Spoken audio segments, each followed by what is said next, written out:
don't move out, because I hope we will come to a very interesting element now, which is the session on the 25th anniversary of EU policy against cancer. In other words, now we are coming to the history. We have heard a lot about the challenge cancer poses still today and what will be done about it and the commitments at political level.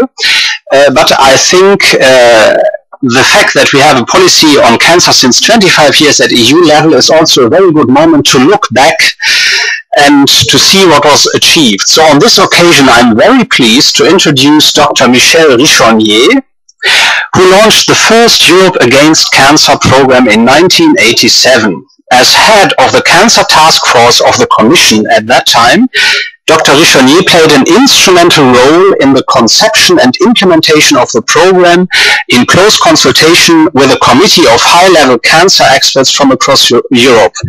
Over the years, Dr. Richonier has been very actively engaged in several EU areas of action and was notably a key player in the conception and launch of the famous Erasmus program that over 2 million students have benefited by since it began. He is also the author of numerous publications on EU policy and was responsible for developing a European strategy for France for the 80s. In times of economic turmoil, it's also a consolation to see that an outstanding economist set up the first public health action plan Europe Against Cancer with a vision that health is wealth, which is something we are also reiterating very often these days. To have achieved this within the Commission, it's probably no accident given Dr. Richonier's numerous credentials and accomplishments. It may be his early experiences in the French Air Force that gave him the necessary drive and perseverance to conceive, launch, and also implement such a major groundbreaking initiative. Dr. Richonier, allow me to thank you for your vision, tenacity, and also for your success, which allows us today to listen and learn from you in the open forum of the Partnership Against Cancer. The floor is yours. Thank you very much indeed. First of all, I should say that I am very pleased to be with you. I am retired already for, I think, 4 years, but I have been, thanks to internet, be able to monitor what happened after I left the Commission in the many activities I was involved in. And I should tell you that in the cancer field, I was very glad to see that there is still a high commitment, and at all levels. It is really, for me, very encouraging to see that you had here 3 ministers, politicians that were really coping with the fight against cancer, willing to act. That's good. So I was very pleased for that. Second thing, I should let you know that, I am called doctor because, yes, I have a doctorate in economics, but I am not a medical doctor. And maybe at the time it was good that I was not a medical doctor to launch this initiative under the medical and scientific supervision of a committee of cancer experts. So, as in many circumstances in the European Commission, my role and the role of European Commission civil servant is to translate from national languages and priorities into European actions with our own tools. And again, this is something very important. You might say, what is Europe doing? Because they are doing laws. Indeed, we are producing a lot of laws. Unfortunately, these laws are done for economic purpose, but they can have a huge impact on health. So that will be a little bit the main feature of my presentation. And I think it's always good to know what happened in terms of history. Again, remember, end of the 70s, beginning of the 80s, a lot of you were still not born. But let me remind you that at the time we were in a major crisis. We had monetary crisis, oil shocks, European community at the time was no longer working, vetoed by countries, preventing adoption of new legislations, no more money. Fortunately, in 1985, we had a new president of the Commission, Jacques Delors, and he was clever enough to consult all heads of state at the time before being formally in the post and getting from them what could we do together. And the answer was, let's build up a true internal market.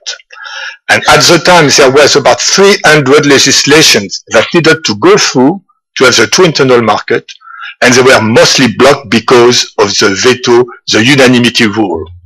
So what Delors said, we need a new treaty with qualified majority voting. So that is important, you will see, for cancer, very important.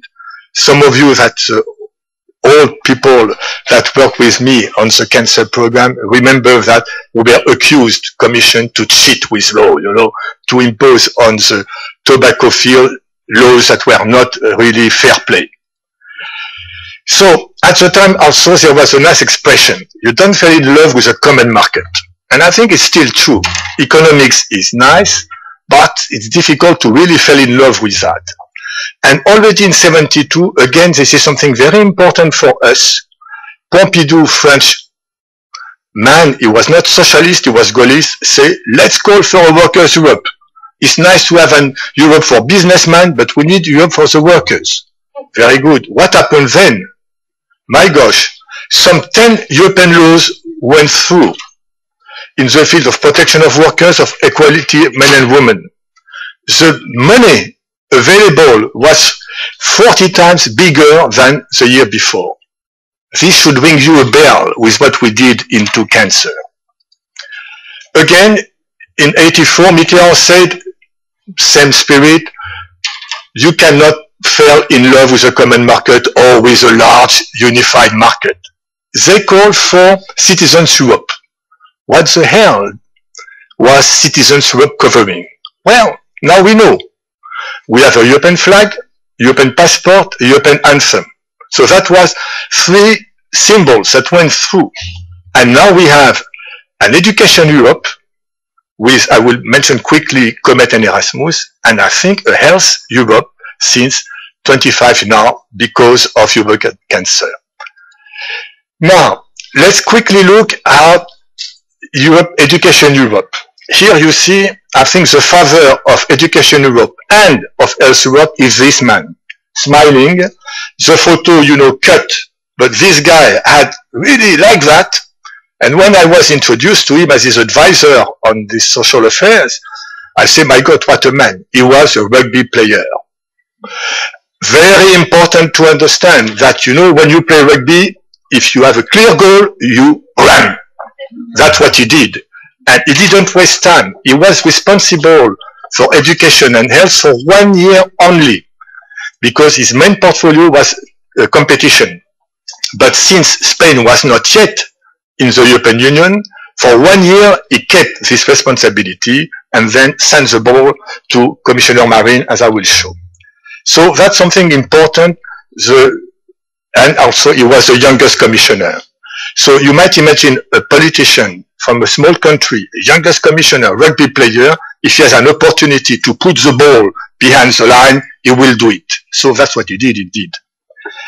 Now, what I suggest to, because of my experience, was to convince him as a responsible politician that it was time to redo what was done with the European Social Fund.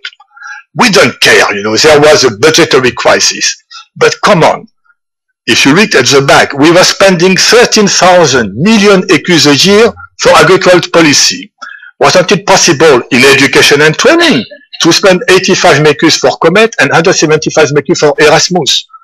You know what it is, those of you that are civil servants, your budget fellows, they kill all your proposals, they reduce your proposals. So I told him, let's do like we did for the European Social Fund, let's be bold. He said, go, I rush, good, go ahead. So that's what we dare to do, to really propose 2 proposals. Erasmus now, it is, I think, a big success, but Comet is also a big success. So Comet was for the, stage, placement of students in enterprise from another country, whereas Erasmus was for the period of study abroad. So these 2 programs were really successful. But there was another issue. Which legal article, legal base are we going to use? Remember, education was not in the treaty. Health also was not in the treaty. So, which miracle can happen? Well, for education, that was rather easy. We had training as a key responsibility of the European community. We had even an article 128, simple majority to push forward proposals. So bingo, we say, okay. Remember what I say about public health. We use another language than education. We say we are doing training. Even in Erasmus, we are doing training because in the large common market, if you don't have done a period of study abroad, if you don't have practice a foreign language, your potential of job finding is less than with this type of European cooperation, European actions. So that's what we did. We went through this large budget, single majority voting, and what happened? So Mr. Sutherland put the two balls behind the line, right in the middle of the poles, you know. But that's what the Commission does after you have to negotiate in the Council. What did the Council do? Well, they change the polls, you know. They say, you are trying to cheat us with 128 vocational training. There are still some education in that domain. So you need to add 235 article, which was unanimity. Bah. And that was the conclusion of the legal service of the minister, the legal advisor of the minister. So we had to live with that. That allowed Germany to cut the budget significantly. And we said, okay, so instead of 85 million, I think we got 40 million. That was fine, compared to practically nothing before. But on Erasmus, my gosh, it was another story. Now look at the man. He was the man that became Vice President Manuel Marin, that became in charge in January 1st, 1986, of the portfolio of education and health. Look at the man, the youngest commissioner ever. He was born in 49, so he was 30-something, he was younger than me. Not something that you should forget. Look at his eyes, clear. He has a clear view. Once he has a clear view, he goes. So the UK Minister of Education found a very tough man. He said, Minister, you want to have Erasmus without fellowship? Let's forget it. I withdraw the proposal. The Commission has the right to withdraw a proposal. So he was also a football player, very important. He was still playing football. As the Vice President of the Commission, he didn't dare, he was not afraid to go and play football. So again, you see the man really proud, like most Spanish are, really decided. So instead of playing football, he will transform, you know, the two essays that Commissioner Sutherland has succeeded to put. So he withdrew the proposal on December 1st. Mr. Delors put that in the European Council, and Mitterrand, we owe things here to Mitterrand, succeeded to convince the Iron Lady that that UK should support fellowship for Erasmus. Why, in a small story, in 84, Mitterrand helped the Iron Lady to get her famous money back, that if you remember, so the UK paid less to the EU budget, and in that European Council in London, Mrs. Thatcher thanked Mitterrand by saying, okay, let's go for Erasmus. So now, the lessons to be drawn for Europe against cancer, our problem was avoid unanimity. Okay, how do we do that? Now, Europe against cancer. Here, we have to thank several people, but at the political level, François Mitterrand and Professor Toubiana on the left. He is 92 years old today. That's why he didn't show up here. And Mr. Bettino Craxi and Professor Veronesi, 85 years now. Again, he was not able to come, not because of health reasons. I think he had a very heavy agenda already. So what happened? Remember Peter Sutherland, rugby. Okay, June, a political support. Let's make a resolution proposal. Resolution is a weak tool. like, you make a private resolution, I will stop smoking tomorrow, for instance. That's a resolution. Sometimes you succeed to make it, sometimes not. Council resolutions are like that. Our resolution was, let's go to fight against cancer, prevention, screening, and so on. So, of course, the ministers can only say yes, huh? Okay. And they provided us with some money, 18 MECUs for 3 years, which was a huge increase from 0 to 18 is infinity increase, but it works. So, again, here we can thank Mrs. Thatcher, because, we succeeded to maintain the momentum among these people. In London, she succeeded in convincing, but they were almost convinced, the European Council that 99 should be the European Year of Information Against Cancer. And that was very important because in parallel, we were working on the European Cancer Code.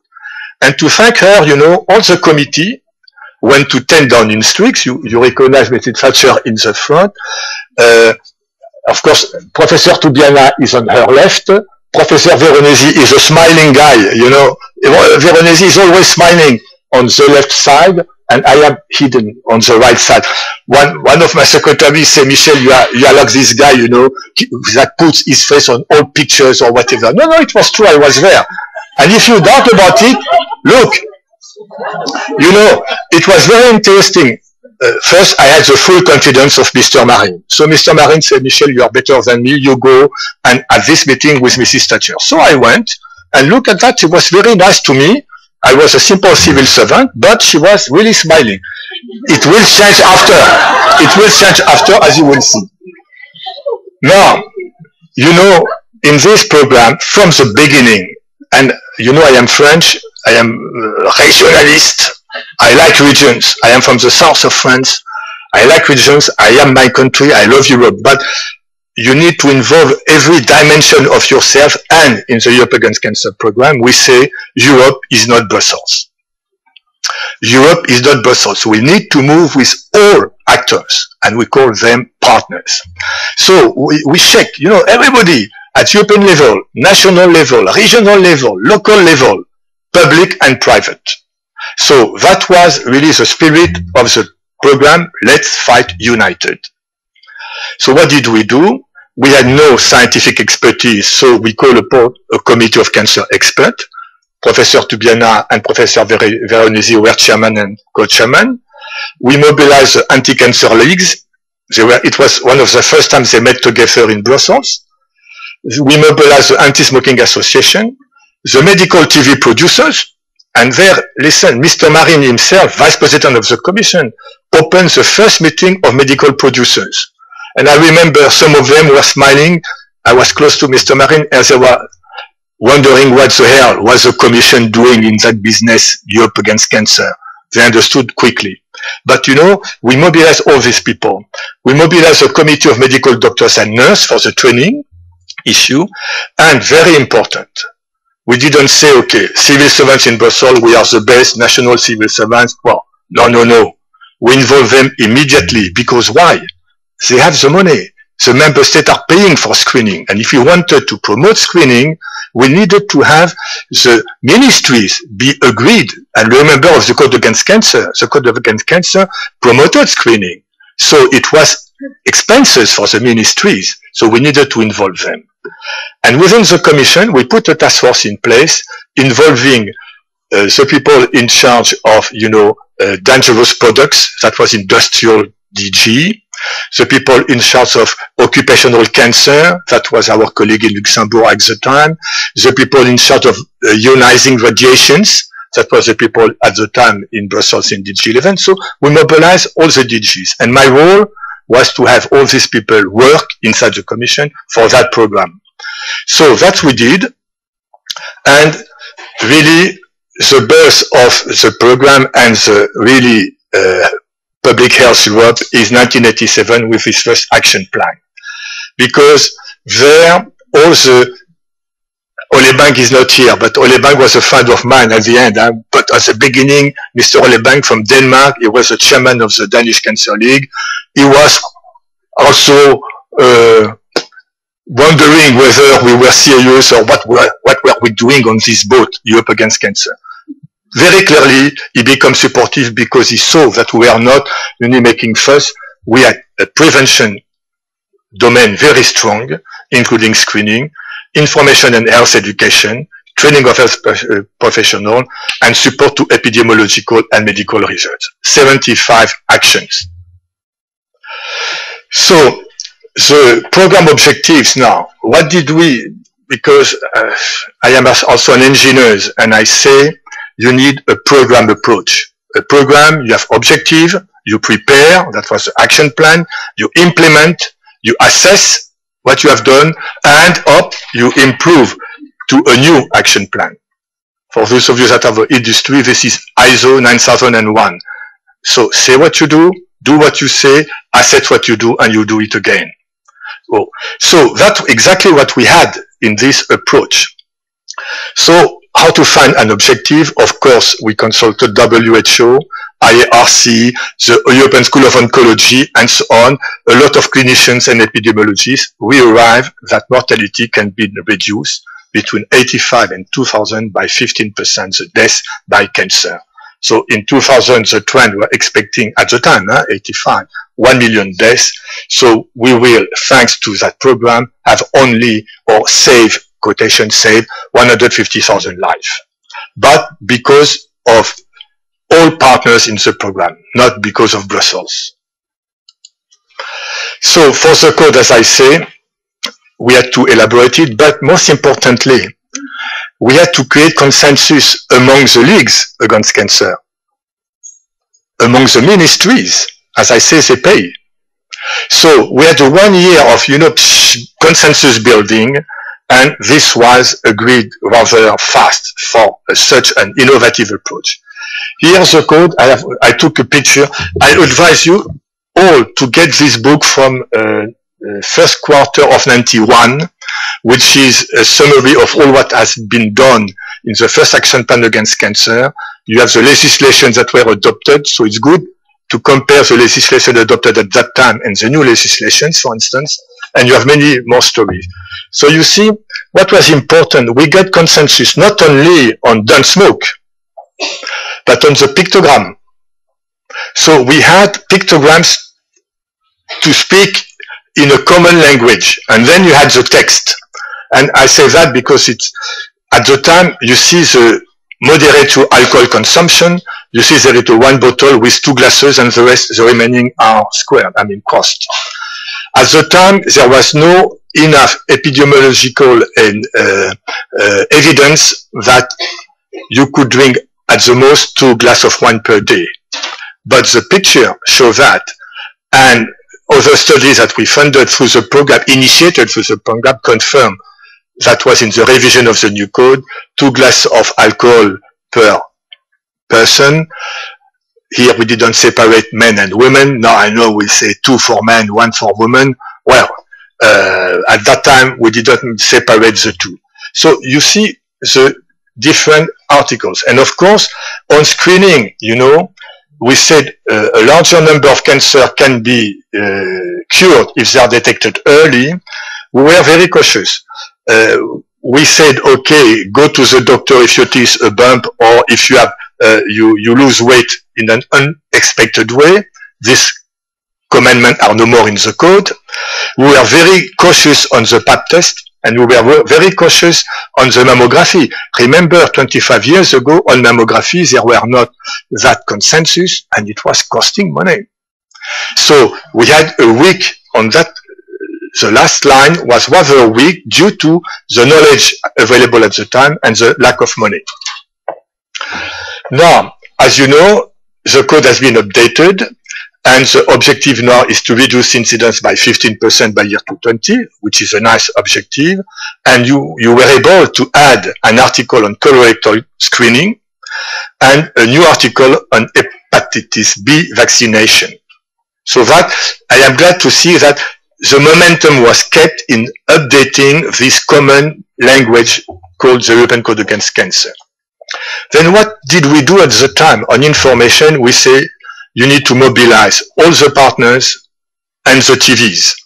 So we succeeded in getting the first week in May 1988 to be declared European Week Against Cancer.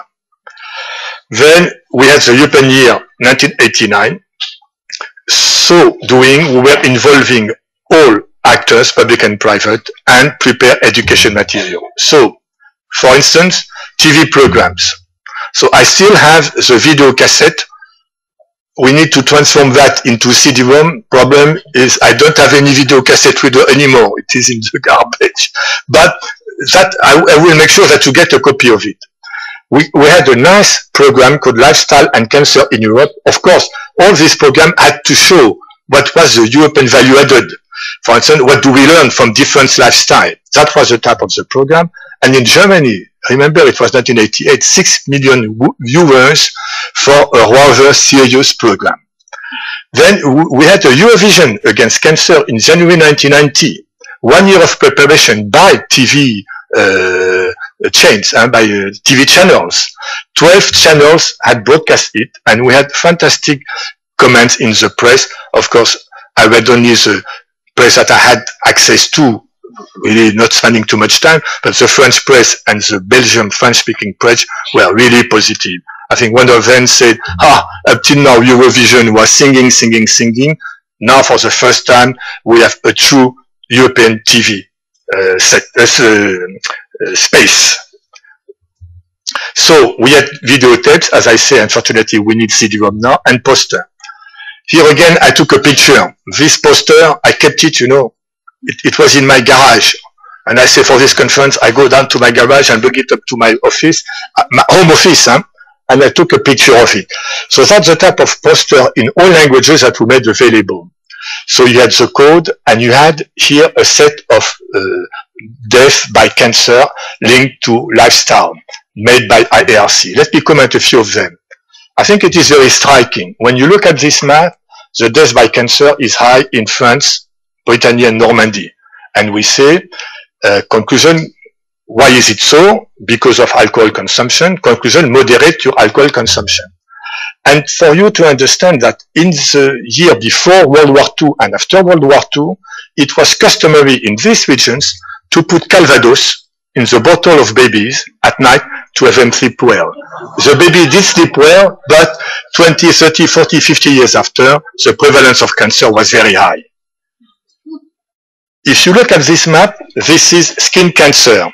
So you see that this is really high death in the Nordic countries, and the conclusion was avoid excessive exposure to sun. Here, lung cancer. Again, you see here, very hit, UK, Germany, the Netherlands. And this is a correlation between the prevalence of smoking 20, 30 years ago. These were high smoking regions. Okay, conclusion, don't smoke. So, you know, we try to mix scientific evidence with common language, common messages, short, punchy, to promote the code. And what did we do? Remember what I told you, ISO 9001, assess what you do. So we had regular assessment. And this assessment was done through Eurobarometer surveys. You may have heard about it. These are surveys regularly made in all countries. And you have regular questions concerning the perception by these citizens about European affairs and so on. And you can add questions. So we had questions on smoking, we had questions of the European Code. And look at that. About the cancer code, 16% of them knew in 1988 that there was a cancer code, notably thanks to the TV program Lifestyle and Cancer in Europe. After the European Year Against Cancer, 38% of citizens knew about the Europe Against Cancer program. So you see that this information week, information year were very powerful, also with the mobilization of all Cancer League and Anti-Tobacco League to promote this information. In the bulk of our program, the most difficult one was about tobacco. So we announced 14 actions. First one, we say, let's increase taxation. This was government. And you see, the idea was to cover partly health costs. It was, of course, a disincentive for the smokers. But my gosh, you know, in economics, we have a simple rule, polluters must pay. And I will add, sorry, killers must pay. So we increase taxation on the consumers, but I think for you, the next stage will be to try to assess what is the cost to society of curing cancer patients, on bringing them slowly to their end. All this has a huge cost. I would say roughly at minimum 20% of the total health budget. But that's my feeling. This needs to be documented. And then we should document what is the cost for society of this due to tobacco. We should limit ourselves to the tobacco-related cancer. And then maybe one day we will be able to have the killers pay. The same way we have the polluters pay now. Now, indeed, if you increase taxation, the bad thing is that you increase price index. So we say, okay, let's publish price index without tobacco price. So Europe shows the lead. Our statistical office published these indexes. And now I believe that all countries have their price index without tobacco prices. You cannot put a drug as a normal consumption item in a price basket. Now, we had also protection of children. You have information campaigns, all of you, and we had European laws. And I think it's interesting to think about European laws and maybe to be very careful in the new laws that we want to produce. And I will explain to that. We had a labeling directive. How did it happen that we have a labeling directive? Remember, Mr. Sutherland was Irish. By the way, my tie is also Irish colors. Huh? Okay. Mr. Sutherland was Irish. And in Ireland, already at that time, they had strong labeling.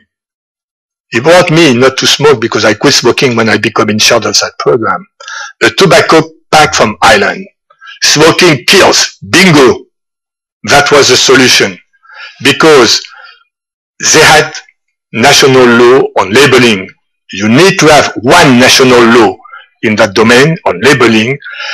The health authorities could have opposed the UK industry to export to Ireland tobacco that don't have this type of warning. So this was an internal market issue. Remember what I told you. It was not for us a public health issue. We are not competent really in producing law in the public health. We are competent to produce law in the internal market.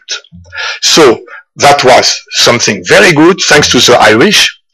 And we had the Tar Heel Directive, and we proposed 15 milligram by 1992 and 12 by 1995, again, because certain countries had existing law in that domain, and we harmonized all the laws, taking into account the best protection as possible, and the internal market aspect. So here you have a person that talks you about internal market, but for the benefit of public health. Now, it was very difficult because the tobacco lobby is still powerful. So I have 4 illustrations. This is a gold bar.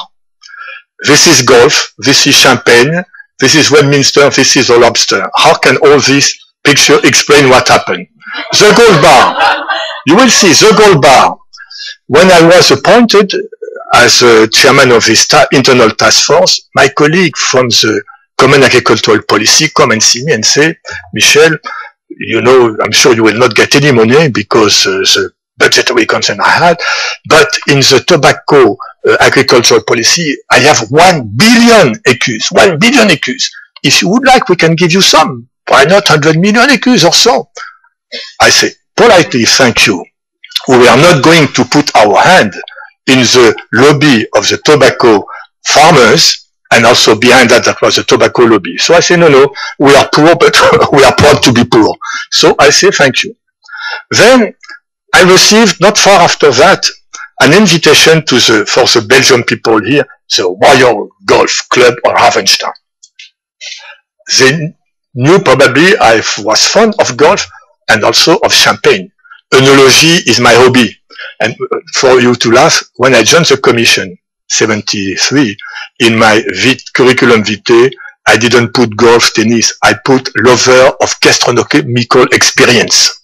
You know, so maybe they are, they are able to get information. You don't know how, but they knew that I was interested in golf and champagne. I politely say no. For the small story, my wife liked the two of them, and they invited also both of us, my wife and I. And my wife said, "Michel, let's go." I said, "Imagine Peter Stuyvesant, he was the NGT, taking a picture of Mr. and Mrs. Richonier in front of Peter Stuyvesant at the Royal Golf Club of Ravenstein." Okay. The third one, Westminster, there I was trapped. My secretary received a phone call for Sir XX, saying, "Fantastic what Europe is doing against cancer. I am very interested in Europe against cancer. When can I meet Mr. Richonier?" It was her secretary. So my secretary said, "He's going to London on that day." So secretary said, "Okay, we invite him for lunch." Good. So I went for lunch, and remember, I had a fantastic lobster. We had a nice talk. And at the end, question on the program, but neutral question. At the end, he said, "Mr. Richonier, as member of the British Parliament, we don't earn much money." And true, huh? "I need to complement my income with some consultancy activities, and I am a consultant to the Swedish oral tobacco." The lobster was difficult to go through, So I say, well, I was trapped, but it shows you how powerful they are, and you will see after how powerful they are. There was newspaper campaign against the Commission, in the Netherlands notably, because our commissioner was Dutch. In the member states, they hit at the minister level and prime minister level, and believe me, Mrs. Thatcher and Mr. Kohl were under pressure. Mr. Mitterrand, they didn't succeed because maybe some of you, he had cancer at the time he proposed Europe against cancer. Among his physicians, he has a colleague of Professor Toubiana, and Professor Toubiana had warned him about tobacco dangers and so on. So Mitterrand was very firm on that. Now, I go back again to history, to 1985, and I say that you and me, we should really thank the European Council. Why? It was an Italian in the chair, Bettino Craxi. Again, Bettino Craxi was a man, like Peter Sutherland. I don't know if he played rugby, but he was a decided man. So there was the European Council, and Mr. Delors said, we need a new treaty to build up the single European market, having majority voting, no more unanimity voting. Curiously enough, Denmark and Greece were opposed to that. But the big opposer was Margaret Thatcher. She said, no, I don't want a new treaty. Craxi said, let's put that to vote. It was a revolution. Never before had the head of state be put in front of a vote. It's something very important. I can tell you Mitterrand hesitated because there is a type of friendship between this head of state and government. But Mitterrand voted for the conference. Mrs. Thatcher and the two others voted against. We had the conference. And because of the conference, we had a new treaty when July 1st, 1987. Here is our solution. It's clear that with unanimity, our legislation proposal will have been dead. No way. Greece could have put a veto.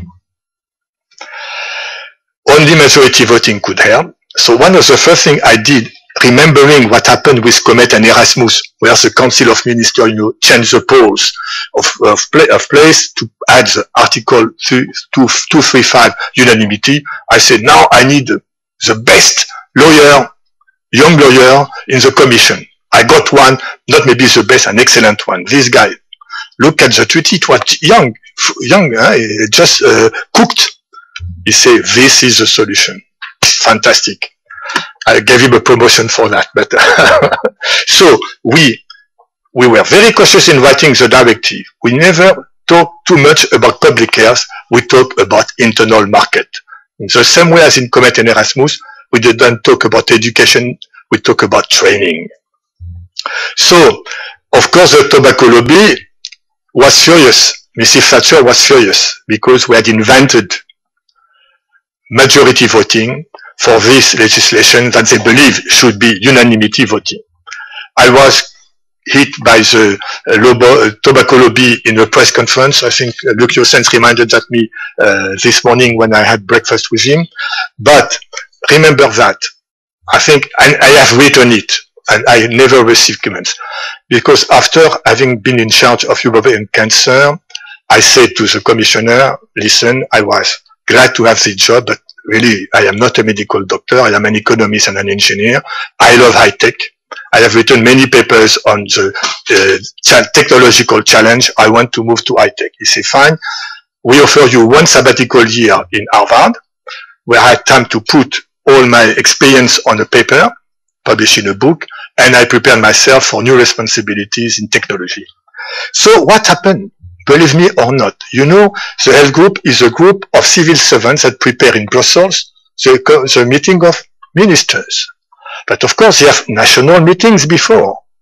And I learned that in one of the national meetings, you can guess, the tobacco industry was present. So you had health ministries officials with a representative of the national tobacco lobby preparing the meeting in Brussels. So they knew everything was what negotiated in Brussels. They knew the negotiation position of all ministers. My gosh, this is the truth. Now, in the Economic and Social Committee, when we read the opinion of the committee, we said, come on, it's not possible. This is typically the argumentation of the tobacco industry. So with Stelianos Christopoulos, he was my legal advisor, we went to look.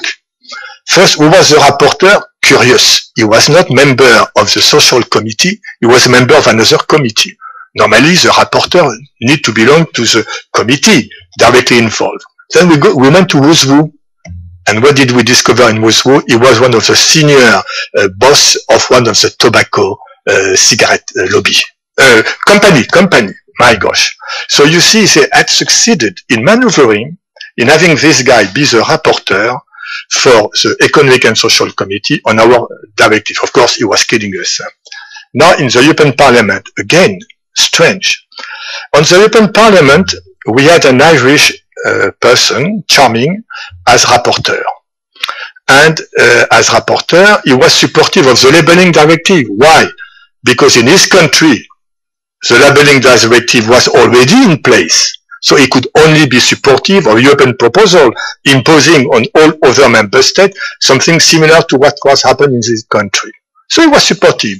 On the TAR, which is a very important directive, it took 1 year. Anyhow, so we had lax proposals, 20 milligram per cigarette instead of 15 milligram. Okay. Now, of course, we went to the Woozwo. In the Woozwo, nothing. But we got the solution 1 year after when there was a new election. A newly elected Irish minister was formerly health minister. And in the full parliament session, he said, this guy is a tobacco lobbyist. He received money from the tobacco industry. And this guy never challenged this assertion. So the parliament considered he was trapped. He forgot the 20 milligram ceiling and went back to the 15 milligram ceiling. But listen how powerful is the lobby. So don't underestimate it, whatever. Now, what happened to the labeling and TAR directive? Thatcher was furious. Too bad. I had good contact with her, but now it was finished. UK voted against the labeling directive, November 1989. UK newspapers were in favor of us. They say, how can UK oppose a labeling directive? Mrs. Thatcher understood the lesson, and when we had to vote on the tar heel directive, UK simply abstained. So these two directives went on. I really recommend you to go through this, to get it. I don't know if it's expensive, but maybe you should get it. Maybe the Commission can offer copies of it, I don't know. But because you have the whole text and also many chapters written by the partners of the program, Ole Bank, Alberto Costa, Norman Glenn, the scientist, everybody, every partner wrote a chapter in that book. Now, let me give some tactical consideration that might also be helpful to you. Our difficulty was to manage the ambitions of the Anti-Cancer League, the Committee of Cancer Experts, and what can go through the Council. First, I say we need two directives. It's the same product, tobacco, but divide the difficulty, have two directives. So we went for two directives. CO is not mentioned in our proposal. Why? Because, again, I say if you load the boat too much, difficult for the boat to move forward. And I made the regression analysis at the time. Well, CO and tar are highly correlated.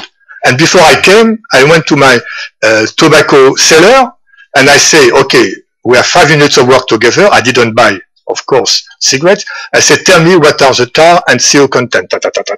I went home, Google, regression analysis. I enter the data, poof, R equal 0.95, which is a very high correlation.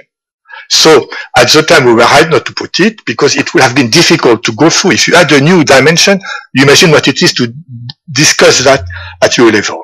Now, of course, things have been improved because, as I mentioned, several directives have been voted. The tobacco directive has been improved, 10 milligram of tar. CO is now compulsory. It went through without any, I guess, major difficulty. So now you have tar, nicotine, and CO. Again, I think that Greece got a derogation, like the one we got. We had to accept in 1989, and I think I should say that and read that for the Greek colleague here to understand that the health minister in 1999 killed many Greek people.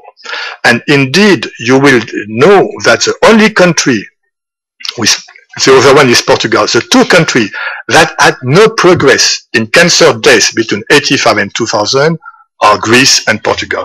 Greece, look at what they succeeded to impose on the council, even if it was single majority voting, you know, they are always compromised. They succeeded to postpone the 15 milligram from 1992 to 2000. And the 12 milligram to 2006. So for many years, Greek smokers have been imposed to a high carcinogenic agent in cigarettes. I think one day someone should make a study, comparative study, on the impact of this legislation. But for Greece, it has not only a huge human cost, but a huge cost on the social security. As I say, it is a huge cost to treat cancer. This is one of the most expensive illness to cure. And as you know, there was some change. I regret, I say to you that I regret. Punchy message of smoking causes cancer. Irish law at the time disappeared. Why? I don't know. Smoking causes heart disease disappeared. And let me show you something. I didn't buy it. I found it on the floor. Do you imagine that this is a health warning in Belgium? Fumer nuit gravement à votre santé et celle de votre entourage. At the time, I said to my colleagues, 5 words. Keep to 5 words. For example, here fumer is not necessary. It's on the tobacco pack. Everybody knows that fumer is there. So you can say simply, seriously damage health. You shorten it. So this is something to think about the future to make short punchy message. And also, until year 2000, we had 137 million EQs. Now, do we have reached our objectives? The answer is not quite. You probably all know about this 2003 study by Peter Ball and alumni in the Journal of Oncology. We didn't reach the objective of 15% lives saved or death by cancer avoided. We reached 9.2% only. Well, this is 92,500 citizens in Europe that have been saved of cancer. I think it's important. And I made a small computation. If you make the hypothesis that between 85 and 2000 things move regularly, so you have a triangle, you compute the surface of the triangle, 92,500 lives saved in 2000, times 15 divided by 2, you have the square of the triangle. This is 50,000 deaths by cancer avoided in Europe on that period. Now, that's the last slide. First, thank you for your attention, but I want to remember the name of a few partners. Of course, Mitterrand and Craxi. Of course, Toubiana Veronesi and Tomatis from IRC, and Dr. Alberto Costa from the Leopold School of Oncology. The health ministers, the senior officials from the health ministry, very important. We created a good cooperation with them. The national associations, I hoped that Ole Bank was still in activity, but apparently he's retired. I saw Lucio Sen, so I know he's still there, and all over one. The medical TV producer, at the time it was Grumman Filkin. Félix Aquier is still alive in France 2, still active. And Mrs. Wolf, these are the two that prepare the Eurovision. The European Commissioner, Delors Sutherland Marine. Commission staff, my lawyer, Stylios Christopoulos, that was clever to get the directive on tobacco go through thanks to qualified majority. David Sweet, Jean-Pierre Mélévoire, William Hunter, medical doctor on occupational cancer, Sidney Holman. Some of you may have known him. He was in the committee, doctor committee. All of these people, Alain Van Vossel was for the screening and Franz Vermorken was for the research. And of course, we had one former staff, Jacques René-Rabier. I almost thought to have invited here. He's still alive. He's 92 years old. He was a former head of cabinet of Jean Monnet, so he's a treasure of the European Union history, and he was a key person for promoting the Eurobarometers. He was the inventor of the Eurobarometers, and you know, he helped me voluntarily, he was retired, to launch all these Eurobarometers. So I think this is a success story, involving many partners, and I am very glad to have, I was curious to see what will happen today. I am very glad to see that the momentum is kept and that the partnership is going to work. Thank you.